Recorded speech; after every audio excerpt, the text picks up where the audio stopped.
花开花落自有时，缘去缘来总有因。大家好，欢迎收听翠花的秘密。发现庞程不对劲，是因为一盒药，避孕药。而我为了能早点怀上孩子，已经断断续续吃了大半年的中药了。在柜子里发现这盒药，我浑身冰冷。就在这时，卫生间里传来婆婆的声音：“橙子，帮妈拿下内衣。”瞬间，我脑袋炸开。没等我抢先一步阻止，庞程已经拿了婆婆的内裤胸罩送进卫生间了。等她出来，我把她叫进房间。不是跟你说了，即便你们是母子，也要做到男女有别。我还在家里，为什么拿衣服这种事不让我来？想起之前种种，我血压都上去了。婆婆和庞程关系好，这一点我婚前就知道，但不在一起生活，根本想象不到一对母子关系能好到让我这个媳妇膈应。大夏天的，婆婆可以光着上身在家里走来走去，全然不管她儿子也在旁边。洗完澡裹了一条浴巾就出来了，有时候还让庞程给她送毛巾送衣服，甚至有次还叫庞程进去给她搓背，就差两人一起洗澡了。想到这儿，我语气不善，你们也稍微尊重我一下好不好？我哪里没尊重你了？李小燕，你能不能正常点？那是我妈。庞程扫了我一眼，眼神里是前所未有的厌恶。你脑子里整天想什么呢？我愣住了，一口气差点没上来。卫生间里，婆婆又在喊：“橙子，帮妈搓下背。”庞程下意识地看了我一眼，最终没进去。我有事儿要先去公司，我让燕子给你搓呀。说完，她随便拿了件外套就出门了。我走到卫生间门口敲了敲：“妈，我进来了呀。”“不用了，我快洗好了，你去把厨房里的青菜洗了，等会儿做饭了。”婆婆的声音从里面传来，听着不咸不淡。婆婆拒绝我搓背也不是今天第一次了。老实说，我一点都不意外。我再好，哪有人家亲儿子搓背舒服？我以为这件事不过是一个小插曲，心里在膈应，过一会儿也就放下了。可等到了晚上，我才明白这事儿还有后续。庞程加班，晚饭是我做的。婆婆说不舒服，我刚做好饭就出门帮她买药，跑了2、3个药店才买到婆婆说的那种药。我马不停蹄的刚回到家，迎面就挨了2巴掌，啪啪哗啦，我手里的袋子落了一地，药都洒了出来。早知道你是这么狠心的女人，当初我说什么都不会娶你。庞程暴跳如雷，我难以置信地看着他，悲愤交加。你打我，打你怎么了？我妈生病，你把她一个人丢在家里，自己跑出去浪了，打你都算轻的。庞程满脸铁青，全然看不出从前对我百般恩爱的模样。这时，婆婆从房间里出来了，她靠在门框上，一副快要断气的模样。橙子啊，你别跟小燕儿计较了，她年轻爱玩很正常的。他这不已经帮我把饭做好了吗？千万别吵架，两口子过日子那是要一辈子的。我又不怪他，你干嘛还动手呢？他有气无力地说着话，看我的眼神藏着不怀好意的笑。我浑身颤抖起来。婆婆是故意的，明明是她说自己不舒服，让我去给她买药。我一把捡起地上的药袋，摔在庞程脸上。你自己看清楚，我要是出去浪了，买这些东西干什么？庞程看了一眼药，脸色更差了。李小燕，你真是越来越过分，这些药里面有我妈过敏的成分，她会让你去买。她怒不可遏，将药摔在地上直接踩烂。你编个谎话也该动动脑子。什么？我傻了眼，没等我继续为自己争辩，婆婆突然两眼一翻晕了过去。庞程见状，急忙将人抱起来往医院送。看着她抱着婆婆的样子，我没来由的心头咯噔一下。我望着四周安静的家，突然一种彻骨的寒意漫上浑身。10年前，我和庞成在大学里相识，那会儿我青春可人，他儒雅博学，我们俩在图书馆相遇，此后慢慢接触，最终走到了一起。我以为我遇到了爱情，相爱10年，从未怀疑过。然而到了这一年，公公年初突发疾病过世，是我主张将婆婆接来一起住，方便照顾。当时庞成听到我的提议，感动得紧紧抱着我：小燕，我会对你好的，你对我好，我也对你好呀，咱们可是要在一起过一辈子的人呢。回想起这一段，我的脸上火辣辣的疼，是庞成打的，更因为觉得自己可笑，这脸被打真的疼啊。我自认做到了一个好儿媳应该做的，对婆婆嘘寒问暖，给她准备新房间，给她买衣服、买吃的、买首饰，还带她出去逛街购物、散心聊天。可以说，我对我亲妈都没有这么用心过。可我的真心换来的是什么？是婆婆永远不冷不淡的态度，使庞成渐渐变得冷漠绝情，甚至于我都不知道究竟是哪个环节出了问题。这一次，我再傻也明白了，婆婆在针对我，哪怕原因不明，她确实不喜欢我，甚至可以说讨厌我。因为我挨打后，她眼神里的雀跃可骗不了人。我收拾了几件东西，去了闺蜜陶陶家。得知我的来意，陶陶大吃一惊：“你疯了？庞成敢对你动手？你不告诉你家人，弄死他！这才结婚几年呢？你爸妈本来就不同意你和他结婚，要不是你执意下嫁，哪里轮得到他当李教授家的女婿？”我何尝不知道陶陶的话句句属实，才刚一开口，我泪如雨下：“让我待几天吧。”我实在没脸回去，坚持了10年的真爱，却变成如今可憎的模样，我自己都没眼看，更不要说原本就不看好庞成的我的父母。或者我说，我还在等一个机会，给我自己，也给庞成。我真的不愿10年感情就这么付之东流。睡在陶陶家，我昏昏沉沉过了2、3天。期间，庞成连一通电话都没给我打过，仿佛这个世界上根本没有我这个人。我忍不住了。这天中午，我趁着庞成在公司，悄悄回了一趟家。才短短3天不到，这个家已经变得让我认不出来了。我精心准备的天蓝色小白花桌布不见了，取而代之的是一块又土又丑的暗粉色油布。桌子上的花瓶也不翼而飞，里面的花是我离开当天才买的，这个季节放上10天半个月也不会枯萎。架子上原本放着我拖鞋，而现在是另外一双完全陌生的深粉色鞋子，不是我的，我不认识，也没见过。看到这些，我的心颤抖起来。这个家像是凭空出现一只大手，要将我留下的痕迹全都抹去。房间里静悄悄的，我一步步走到主卧门口，突然听见里面有人在里面打电话。嘻嘻，那个女的已经走了，想跟我斗门都没有。是婆婆的声音。我下意识地捂着嘴，屏住呼吸，打开手机摄像头，对准门缝开始录像。城里女娃娃不都是这个样，被养得娇里娇气，懂个什么呀？她不是大学教授的女儿吗？家里一定有钱，到时候这套房子归我和庞成，我就能在城里站稳脚跟了，也让乡里那些人瞧瞧，我葛明华也是有头有脸的城里人了。哼，庞成怎么会不舍得跟他离婚？他还不知道呢。庞成啊，对我是言听计从。嘿嘿，那是，要说还是年轻的男人更好些。你瞅瞅庞成，看着都心动。这2天那女的不在，我夜夜都跟庞成一起睡。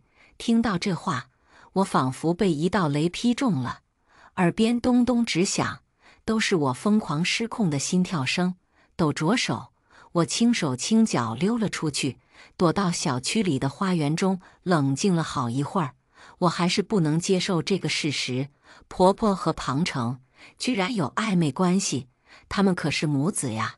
这要是传出去了，我们一家都不要做人了。我的心扑通扑通狂跳，理智告诉我这不可能，但刚刚亲耳听到的一切又是那么真实。不行，我一定要查清楚，在这两个人闹出更大笑话和丑闻之前，我不能放任不管。我花了一笔钱，请人专门回庞城的老家好好查清楚，然后去陶陶家拿行李，一阵风似的杀回了我的家。没错，这是我的家，我的房子。结婚时，庞城家里掏不出钱，这还是我爸妈给我买的婚房。之前庞城没少提过加名字的事情，只可惜这是我的婚前房，房贷还没还清，加名字是不可能的。况且我爸妈本就不喜欢庞城，更不可能额外拿钱出来给我提前还清房贷，好让庞城得偿所愿。现在想来，我一阵庆幸，要不是爸妈咬死了不松口，说不定现在房本上真的有庞城的名字。推开房门，我故意弄得动静很大，婆婆在房间里听到了，连忙出来查看。你怎么？她看见是我，瞪大了眼睛，满脸吃惊。妈，一会儿晚上吃神户牛排吧。我温柔地笑笑，我已经订好了，等会儿会有专门的厨师到家里来，亲手做给我们吃。什么？婆婆一阵错愕。我大刀阔斧将客厅里原本不属于我的东西统统丢掉，丢的时候压根不去看婆婆难看的脸色，她只要跳出来想阻拦，我就拿家庭妖秘大厨即将登门来塞她的嘴。一听到这样的大厨很难请到，而且我已经把钱付掉了，婆婆只好咬着牙关强忍着。住在一起将近1年，我对这个婆婆多少还是了解的。她节俭抠门，不舍得花钱，但有个例外，她喜欢花我的钱。我花了这么多钱，要是她自己还没能享受到，那比拿刀捅她的心窝还难受。我趁机丢了一批东西，也从中查到了一些蛛丝马迹：2只用过的避孕套，一个拆过的快递盒子，里面有张单据。我拿起来看了一眼，很好，居然是情趣内衣，这些都不是我用的。强忍着恶心，我把这些东西拍照，然后一样不留，全都丢进垃圾桶。没过一会儿，庞成回来了，看见我站在楼下等他，他脸色变得古怪极了。你什么时候回来的？我上前挽着他的胳膊，笑道：这是我家，我不能回来吗？还是说你想跟我一直冷战分居下去？我凑近了，委屈巴巴地告诉他，我怀孕了。啊！庞成又惊又喜，真的？我用力点点头，从包里拿出早就准备好的验孕棒递给他，你自己看，验孕棒上显示的是2道杠，阳性。庞成喜出望外，一把将我抱起来，原地转圈。太好了，燕子，我要当爸爸了。我也大笑着，只不过眼神冰冷。我根本没有怀孕，这一切都是我主导的开场好戏。我们俩一起亲亲热热地回到家，婆婆看见我和庞成如此亲密，脸上的笑容差点没稳住。我故意没看出来，反正药蜜已经点了，要好好享用。吃着神户牛排的时候，我冲着婆婆笑道：妈，我怀孕了，你快当奶奶了，高兴不？婆婆的笑僵硬在脸上，不上不下，言不由衷。我故意又大声说：橙子，你看妈，高兴的都不会说话了。她低下头，眼神躲闪，口中支支吾吾。庞成是真高兴，但他却不敢去看婆婆的眼睛。果然，这2个人有问题。一想到垃圾桶里用过的避孕套，我的心又是重重一沉。他们该不会真的已经突破了伦理边缘吧？如果是这样，我该怎么办？我握紧了拳头，一时间心乱如麻。因为怀孕这个消息，连续好几天，庞成和我仿佛回到了恋爱时期。他一直围着我打转，分享他的一切，担心我的感受。有那么一瞬间，我多希望之前发生的一切都是在做梦。可我知道，那不是梦。无论有没有婆婆这段事，她动手打我，我就不能忍。在我煎熬的等待中，去老家查探的人终于有回复了。这天上班，我收到了一封电子邮件，是查探的人发回来的，里面只有一句话：小姐姐，心疼你。下面还有一个附件需要我下载。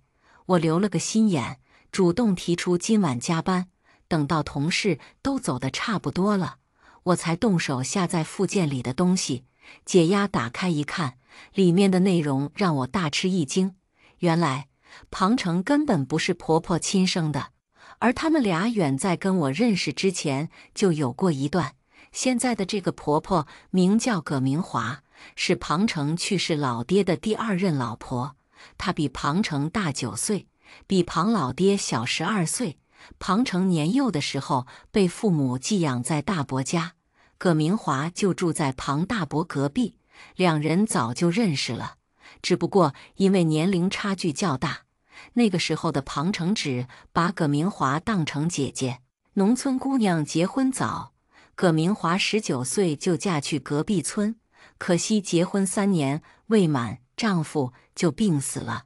一个寡妇回来后，自然也有不少人抢着说媒，只是葛明华眼界高，挑来挑去都看不中，一拖又是几年的光阴。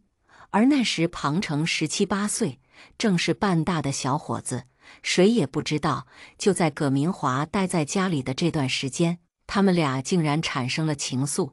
可惜两人好了没多久，庞成就考上了县里的高中，离开了村子，进而又考入省城里的名牌大学，越走越远。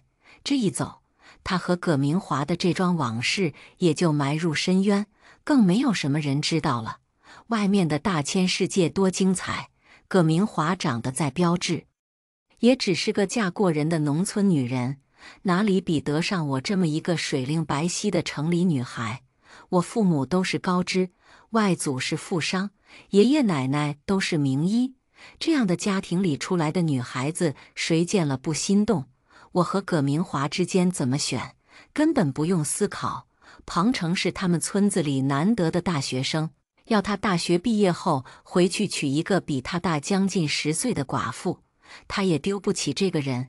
两个人就这么断了，大约是为了报复庞成吧。葛明华转头没多久就嫁给庞老爹，成了他的继母。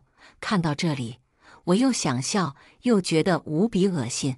我总觉得哪里不对劲，原来是庞成的年纪也造假了。他小的时候家里穷，村子里也没学校，要走4个多小时的山路才能去上学。他到10岁才上1年级，第1年、第2年高考接连失利，他又复读了2年才考入我们后来的学校。这么一来，他实际根本和我不是同龄人，他至少比我大了5、6岁。他一直说自己看起来比我老，是因为常年在农村里吃了苦头。我当时信以为真，还特别心疼他。结婚后，我没有让他做什么家务，都是我这么一个十指不沾阳春水的大小姐料理家内家外。往事种种浮上心头，我恨不得抽自己2巴掌。一想到我之前把葛明华当成亲妈，对她百般照顾，我就怄得满心愤怒。没想到他根本不是长辈，而是我的情敌。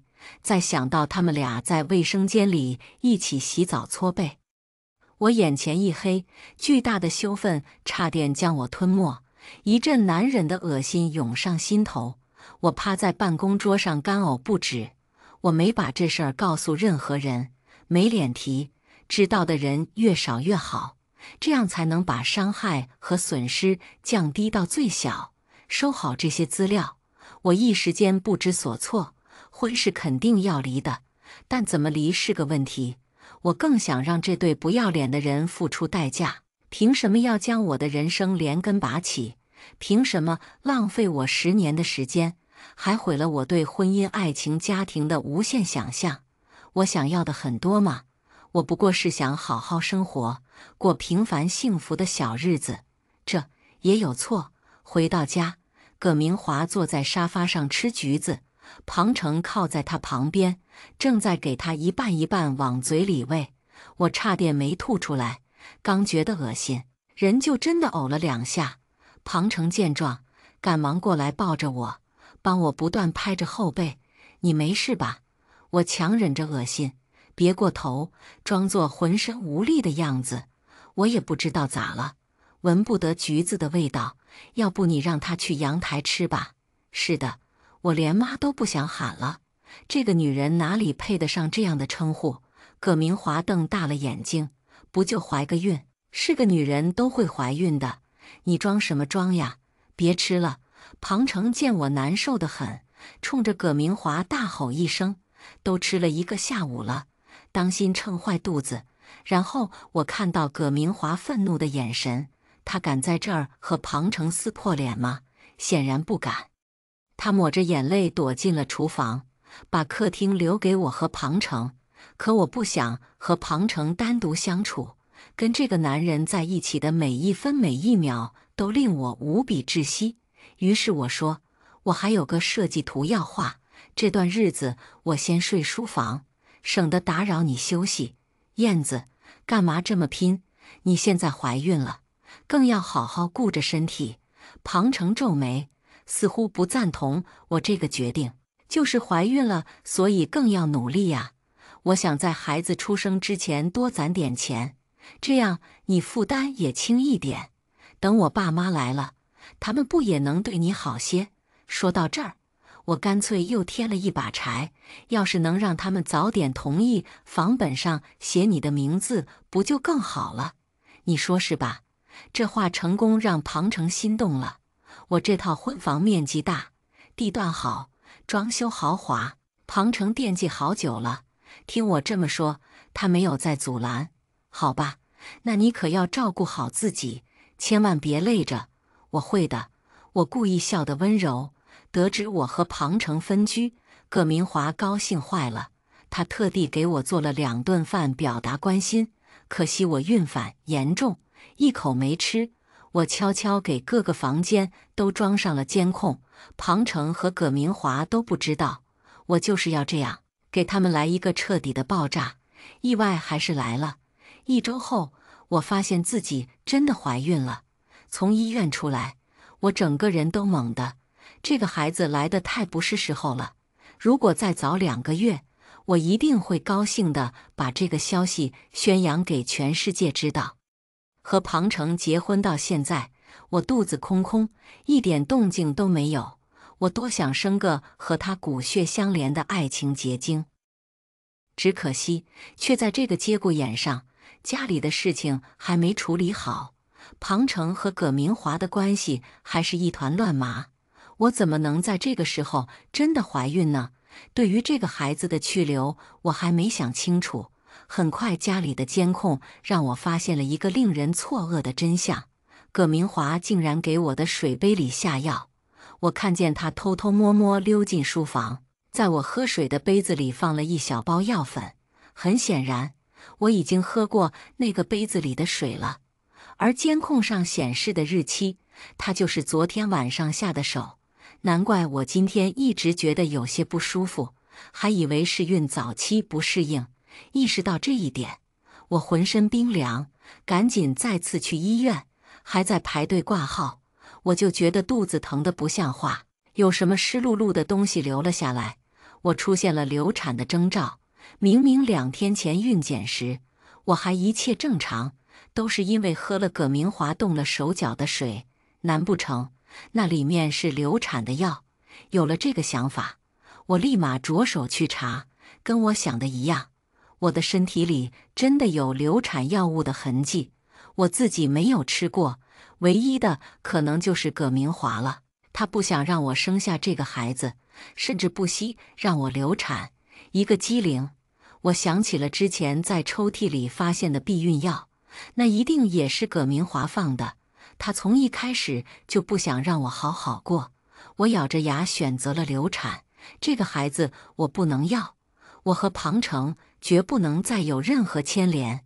这样狠心毒辣的女人，我不能让自己继续处在危险里。做完手术，我脸色苍白地回到家，刚迈进家门，眼瞅着庞成过来，我故意脚下一歪，整个人倒进他怀里，紧接着扯掉了早就准备好的血带。庞成把我抱起来的时候，满手是血，吓得他惊慌失措。葛明华又惊又喜，我从他眼里看到了兴奋。我闭上眼睛冷笑：开心吗？还有更开心的事情在后面呢。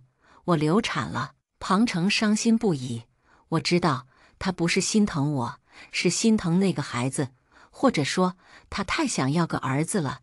家里出了这么大的事情，自然瞒不住我爸妈，他们直接找上门，看见我病歪歪地躺在床上。我妈愤怒之下狠狠给了庞成2巴掌。我妈打完是我哥，庞成又挨了2脚。葛明华急坏了：你们怎么打人呢？是小燕自己身体的问题，挂不住胎，这也能怪橙子？你们家未免也太不讲道理了吧？讲道理？我哥冷笑：我妹妹都流产了，庞成居然还让她睡在书房，让一个孕妇整天这么辛苦，难道打她不应该？庞成怕我哥，听到这话根本不敢抬头。我看着心里一阵痛快，表面上依然不动声色。我儿子说的没错，我闺女怀孕了，本来就该全家人捧着哄着。你们家2个大活人在这儿都能把人照顾成这样，打你们怎么了？我妈冷笑2声。我说亲家母，你还是赶紧去厨房炖点汤吧，我们家燕燕需要补身体。这不是你一个婆婆应该做的事情吗？难道还要我教你？在气势上，葛明华怎么可能跟我妈比？被我妈3言2语就赶去了厨房。我可不敢让葛明华做饭，能给我水杯下药的人，人品能强到哪儿去？借着这个机会，我索性让爸妈给我找了个专门做饭照顾我的阿姨，让葛明华无法插手厨房的事情。葛明华耐着性子在我床边照顾了1星期。我大好的那天，他用眼睛狠狠剜了我2下。有的女人啊，一辈子就是没个娃，这叫命中注定。葛明华阴阳怪气，我也不生气，冷冷地盯着他。那是我可不是你，庞成是你儿子，你后半辈子就不用担心了。这话成功让葛明华的脸都绿了。我又去庞成面前添油加醋，抹了2滴泪。你说我之前检查一切都好，怎么说流产就流产了？我也没有乱吃乱喝别的东西啊。貌似说者无心，听者有意。当夜，我就听见庞成和葛明华在隔壁房间里吵得不可开交。这会儿夜已经深了，他们还特地压低了声音，即便这样，还是被早已留心的我听得清清楚楚。我就站在他们房门外面，听到庞成难以置信的声音：你疯了，她不能怀孕，谁能怀孕？李小燕是我老婆，我也可以替你生啊。葛明华迫不及待地说：我也是女人，她能为啥我不能？庞成，你都多大了，还生孩子？够了。是我一时糊涂，才上了你的当。阿成，跟我在一起吧，这房子是咱们的，没有那个女人，我们一样能过得好。你难道忘了吗？之前咱们俩好的时候，你说过要娶我的。葛明华苦苦哀求。我冷笑：你们怎么能现在开始吵架呢？现在吵了，我接下来的好戏还怎么演？我故意碰响了客厅的摆件，屋子里的2人立马吓得不敢吭声。我又特意走路，发出很大的声响。心虚的庞成忍不住开门了：燕子，你怎么起来了？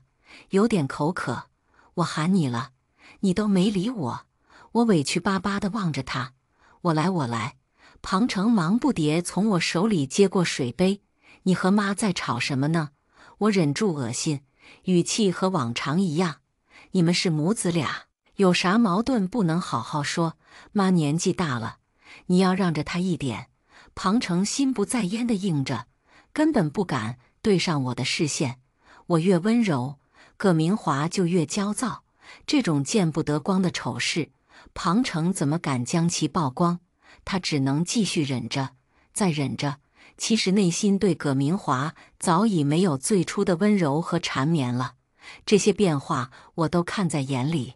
我已经收集好了全部的证据。第一件事就是把葛明华外甥的工作给端了。葛明华这下坐不住了，敲开我的房门。柱子的工作做得好好的，为啥没了？我怎么知道？那让你爸妈再给他弄个好单位呀！葛明华冲进来就要拉扯我的衣服，被我一把甩开，他顺势倒在地上，额角碰到床边，哇哇大哭起来。来人啊！儿媳妇打婆婆了，晚辈对长辈动手，还有这样的天理吗？还是什么教授家的女儿呢？不要脸不讲理呀！他干嚎，脸上一点眼泪都没有。像这样撒泼的伎俩我已经看够了。等庞成回来，他闹得更狠了。听葛明华哭诉了一番，他皱眉看我，不就是个工作？你让你爸妈再安排个就是了。对你们家来说，这又不是什么难事。葛明华闻言得意洋洋，他冲我翻了个白眼，我气得心口生疼。这就是我用了10年养出来的白眼狼啊！当初我爸妈帮忙，还是我去求了好久，为的不就是让葛明华能在亲戚们面前挺直腰杆？那会儿我以为她是我亲婆婆，想着到底一家人，庞成的表弟能早点出息，以后也能互相帮衬着。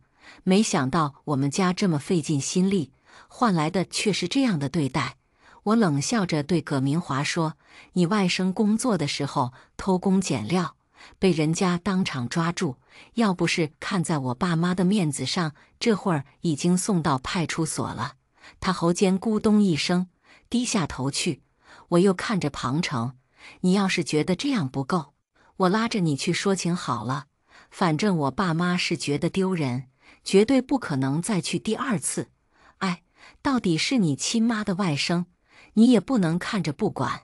这样吧，你就豁出去不要工作，咱们俩去捞他一把。”我特地强调了亲妈2字。一听这话，庞成吓得魂飞魄散。开什么玩笑？他的好单位来之不易，怎么可能为了姘头的外甥白白葬送？他立马正色去教训葛明华，这种人以后就要少来往，还要去帮他，你不嫌臊得慌？我还嫌丢人呢。葛明华看着我的眼神，像是要将我生吞了。我垂下眼睑冷笑，还没完呢。我以小月子还没做好为由，拒绝和庞成同房。时间一长，身边还有个葛明华整日没脸没皮的引诱，他当然忍不住。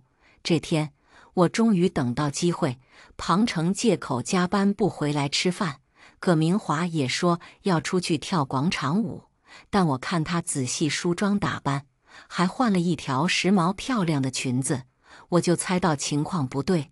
我打开手机，很快搜索到庞成的车，果不其然，车居然停在一家快捷酒店门口。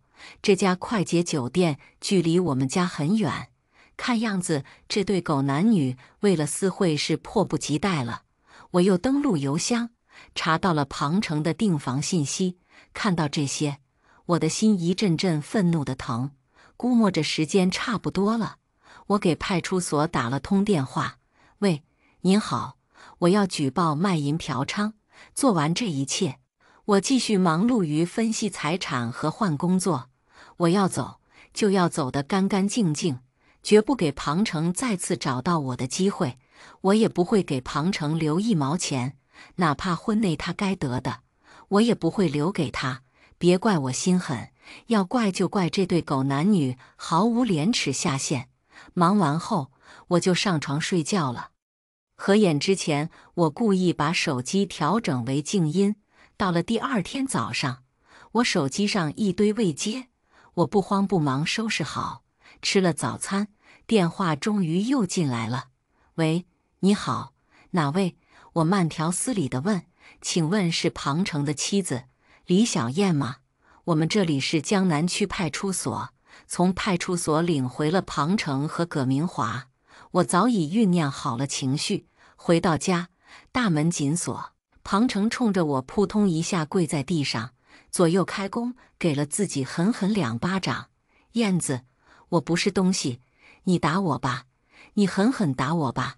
我颤抖着举起手，连着给了他10几个巴掌，每一下我都卯足力气，直到再也打不动为止。我坐在椅子上，微微喘着气，看着庞成已经被我打肿了脸，一阵痛快。哈，之前他打我，现在我狠狠还回去，他连反手的胆子都没有。为什么？为什么？我反反复复地问，泪如雨下。直到这一刻，我才明白，这么多天的隐忍不是毫发无伤。我早已伤痕累累，只不过硬撑着一口气到现在，逼着自己直面真相。我发现真相本身就足够令人作呕。葛明华怯懦地支支吾吾，本来我们也不是亲母子，在一起睡一觉怎么了？我跳起来，对着他又是噼里啪啦10几个巴掌。他不甘被打，嗷嗷叫道：“你敢动手？庞成，你是死的呀！你叫啊，叫的声音更大一点，最好把左右邻居都引来，让大家好好看看你们都做了什么龌龊事，不怕丢人是吧？我现在就去开门开窗子，你喊呢，让他们来帮你主持公道。”我的嗓门比葛明华的还大，一声过去，庞成一把扯过他，也让他跪在我面前。葛明华一开始不乐意，被他扯着头发又打了10几个耳光，整张脸都打肿了，嘴里直冒血。我暗道一声痛快，顿觉浑身无力，双肩一沉坐了下来。从这天起，葛明华成了我们家的佣人，阿姨只管来做1日3餐，其余的事情都是葛明华的。他和庞成谁都不敢得罪我，一起夹着尾巴做人。饭冷了，我让他重新热；汤凉了，我直接连碗带菜一起盖在他头上。晚上他给我洗脚伺候，还要帮我洗衣服洗袜子。我说了，节约煤气，不准用热水。这寒冬腊月的天气里，葛明华冻得双手像个胡萝卜，他敢怒不敢言，因为是我去派出所把他们俩弄回来的，他们怕我手里的证据亮出来，这辈子就别做人了。呵呵，你说可不可笑？婊子和狗居然还知道要脸。有好几次，葛明华吃不消了，想让庞成替自己出气，可他高估了自己在庞成心里的位置，更低估了我对庞成的重要性。庞成的好单位就是我爸帮忙疏通的关系，他才能稳坐钓鱼台。在明知自己有短板的情况下，他怎么可能为了葛明华和我翻脸？果不其然，我欺负葛明华，他看见了就跟我一起。他都快疯了，两眼都是愤怒，却不敢声张。燕子姐，我的一个下属送了资料过来，麻烦在这儿签字。我下午拿去总经理办公室盖章。我揉了揉眉心，看了看资料，签好字。这女孩有点担忧地看着我，姐，你最近是不是不开心？我看你整个人状态都差了好多。我强打起精神，没有的事，可能是昨晚没睡好。晚上我回娘家吃饭，妈妈轻轻抚着我的脸，燕儿，你看看你这小脸瘦的都没精神了，这些天到底在忙什么？你看看你现在的样子，还不如你妈我呢。我看了一眼镜子，顿时愣住了。镜子里的我满脸戾气，尤其是眼角眉梢那浓得化不开的烦躁，整张脸看起来硬生生老了好几岁。我陡然清醒，是因为这段时间疯狂报复葛明华，已经让我的心态出现失衡。闭了闭眼睛，我知道差不多时间该收网了。吃了饭，我将父母和哥哥都叫进书房。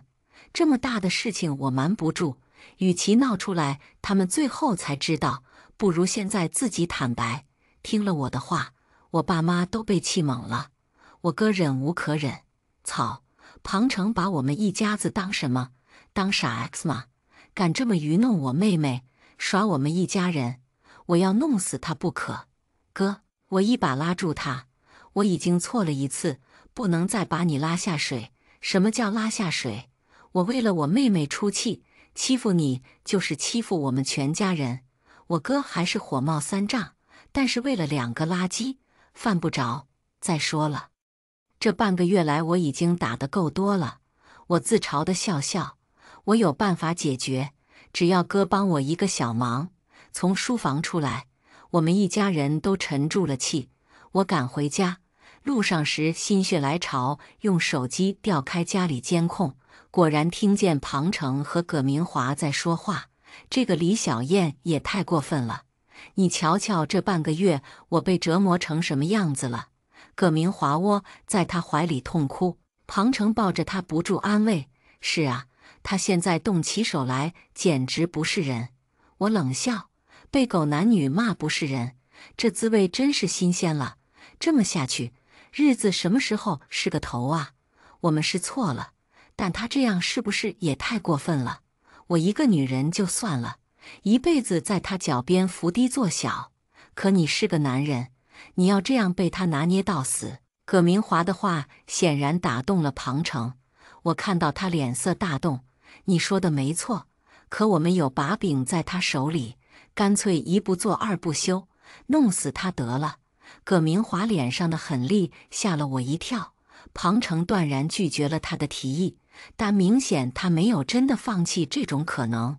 我关掉监控，闭上眼，身体很累，但脑海中一片清明。年关将至，我忙到飞起，每天回家的时间都很晚，1日3餐也不在家里吃。仔细算算，我都快大半个月没见到庞成了。按照从前过年的规矩，庞成是一定要回老家的，去祭拜祖先，烧纸上香。今年又是他父亲刚过世的第1年，作为儿子不回去是要被家里亲戚戳脊梁骨的。忙完后，我找庞成和葛明华聊了一会，3人再次坐在一起。我恍如隔世，快过年了，今年咱们也得过去。爸，刚走都没满1年，这段日子我也想过了，有些事情强求不来，或许是我平时太强势了，才逼得阿成你有了别的心思。我也有错。这2句违心的话说得我都快吐出来，庞成却被感动得眼泪婆娑，只有葛明华还是一脸要吃人的样子。这样吧，咱们还是跟往年一样，年30晚上去你家里，让家里亲戚都来吃年夜饭。我像是做了个很重大的决定，一字一句地说着。庞成激动不已，过来就要握着我的手，但被我挡了回去。我这样不是说原谅你了，而是我也要面子。我说。庞成连连点头，我知道，知道的。葛明华，那我就不去了，我可以回自己家。你作为庞成父亲的遗孀，怎么能不去呢？我故意点明这一点，刺激的葛明华眼底冒火。你让家里亲戚怎么看怎么说，大家都知道你被程子接到城里来享福了，你能不去？庞成瞪起眼睛，屁话什么？一起回去？没听燕子说了，跟往年一样。葛明华咬着下唇，点点头。很快，我深吸一口气，递上一封离婚协议书，放在庞成面前，签了吧。我说。葛明华一看，真是喜从天降。庞成却傻了眼，他看看我，又看看离婚协议书，都快哭出来了。你这是什么意思？我爸那儿有个名额，可以拿到实验学校的学区房。你也知道现在实验学校的学区有多紧俏，不过这个名额只能给单身的人，还得付全款，所以我要跟你先办手续假离婚，然后再去买这套房子，为了以后的孩子着想。对了，婚内的财产全部放在我名下，至于原因，我想你们自己心里清楚。我缓缓地说，然后仔细观察庞程脸上的表情，他果然忐忑不安，又惊又喜。那不成，既然是单人的，为什么不写程子的名字？葛明华跳出来反对，呵呵，你觉得换成是你，你会把房子写庞程的名字，就冲着他和你做的这点子事？你们是打量着我傻呢？我故意破罐子破摔，不答应算了，大不了我起诉，过年我也不会跟你们回老家了，你们爱怎么样怎么样，不想过日子那都别过了。庞程又把葛明华狠狠骂了一通，然后对我不断安抚，他总算答应离婚了，大约是看我还愿意过年跟他回家吧，觉得我并不是真的要离婚，他没得选，很快就签字了。我又等了30天冷静期，总算拿到了崭新的离婚证书，把离婚证放回我妈那儿。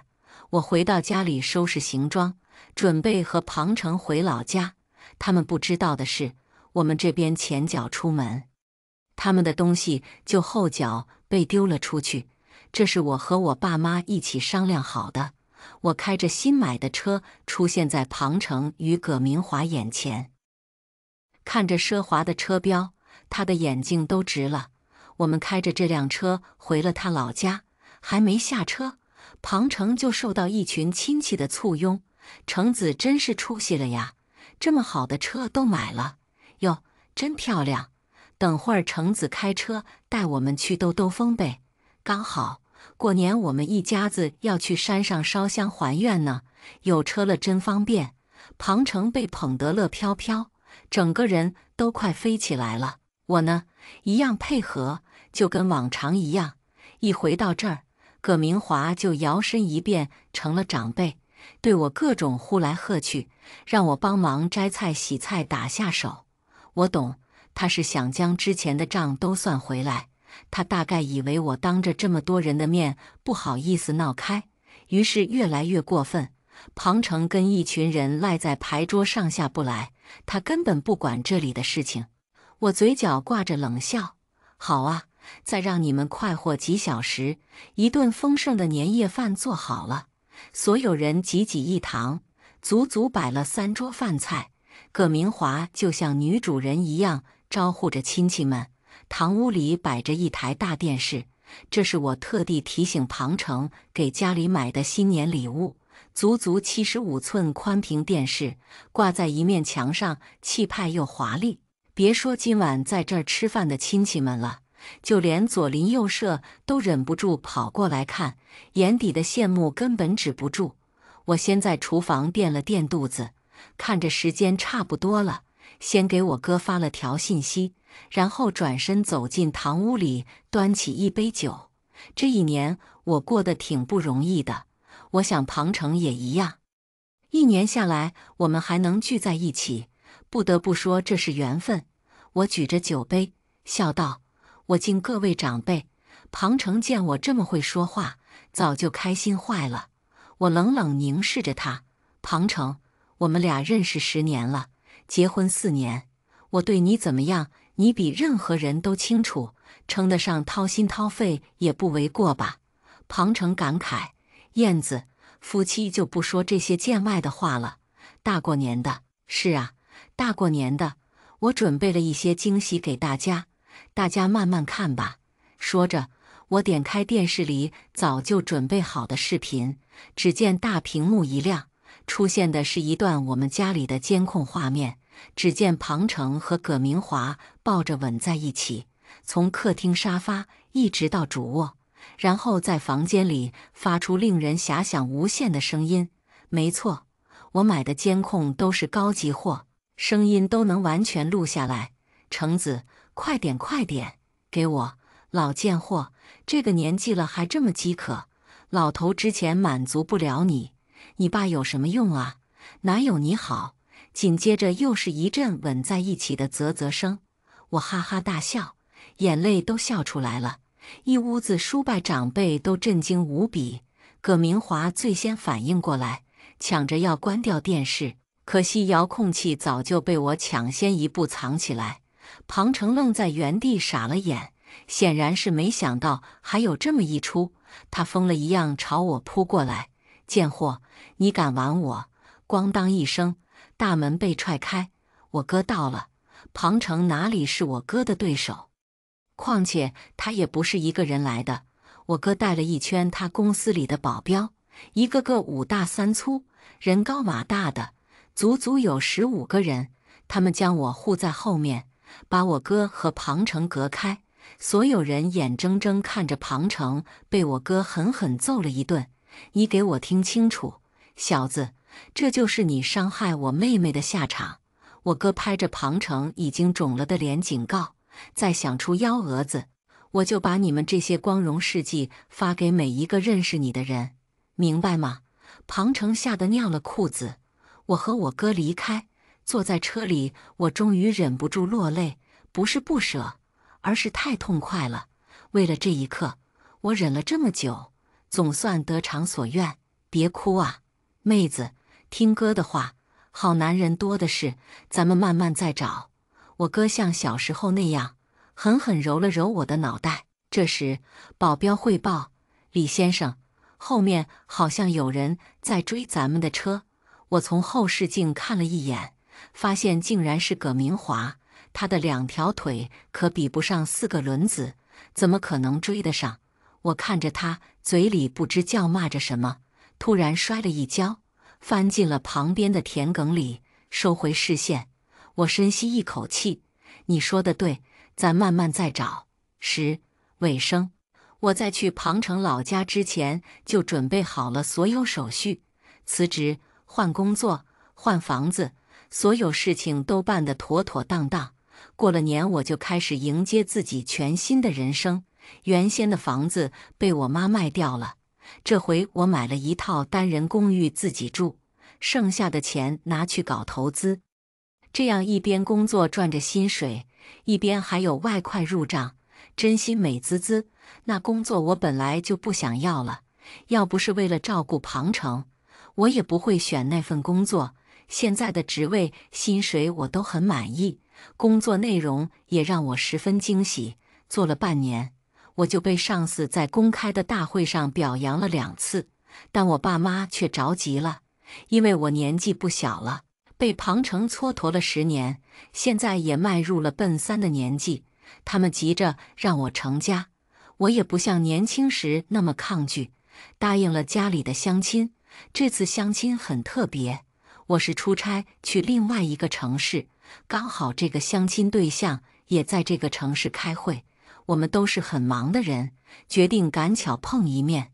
但我没想到这么赶，就在机场的咖啡店里，这个名叫林茂的男人请我喝了一杯拿铁。不好意思，李小姐，我这边2点的飞机。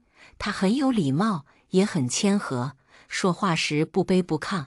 理解的，天选打工人，我也一样。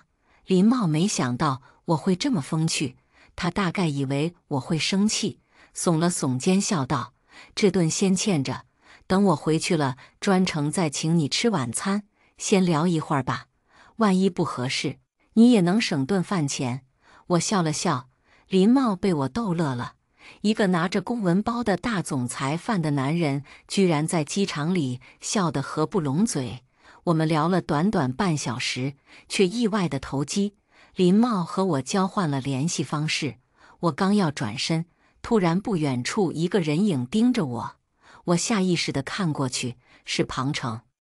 半年不见，他已经完全变了个样子，仿佛硬生生老了10多岁。他见我看过来，下意识地收回视线，手里的操作慢了一步。他被身边坐在轮椅上的葛明华狠狠抽了2下，快点把这边弄干净！你个没用的窝囊废，狗东西，还不如你爹！接下来的话骂得更难听。我摇摇头，当作没看见，信步离开。葛明华追我们的车时摔倒，整整一夜无人问津。等天亮送到医院已经晚了，他下半身彻底瘫痪，后半辈子与轮椅密不可分。庞程也不敢回到我们原先的城市，哪怕我们没搞掉他的工作，他还是自己主动辞职离开。看样子，他们一辈子都得隐姓埋名过着辛苦的生活，而这些已经跟我没关系了。我已涅槃重生，活出自我。1年后，我和林茂结婚。婚后1年，我有了一个活泼健康的可爱女儿。今天的故事到这里就结束了。过去终将会过去，但故事已然成故事。您的点赞和订阅就是我更新的动力，期待您给出任何建议。我们下个故事不见不散。